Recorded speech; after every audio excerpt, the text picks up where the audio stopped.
All right, let's try another one where this time they don't give you the picture and you might have to draw a cone. So it says a cone has a radius of 7 centimeters and a height of 15 centimeters. I want to find the volume. So first thing you should do is try to draw a cone. So when you draw a cone, I usually draw a circular base. I put kind of a point up here. I connect it to the sides. Okay, and then sometimes I just draw kind of like a dashed line going down to the middle here.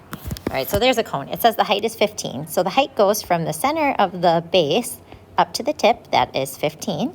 And then it says there's a radius of 7 centimeters. So the radius of the circular base is 7 centimeters. So that would be going from the outside to the middle. So I'll put 7 centimeters here.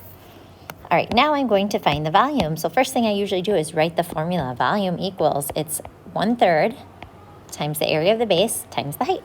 Okay, let's fill in what we know. So I'm going to do 1/3. The area of the base, well, the base is a circle. So I know for a circle, it's pi r squared. That's the area. That's how I would find the area of this circular base. So again, I'm going to kind of fill in what I know. It's 1/3. I know pi is 3.14. I know the radius is 7 squared. And then the height, back here, I'm going to fill in the height is 15. So again, I got my height. I filled in right here. My area of the base, which is a circle, was this pi r squared, which came down here. And then I had the 1/3 out front, which I'll do kind of last. Okay, so now if I was typing this in, I'll show you again how I would type it in.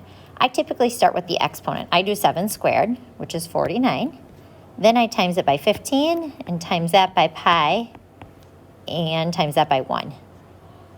Okay, and then I just kind of think when I do 1/3 of something, I can divide it by 3 or just put all over 3. So at the end, you just basically divide it by 3.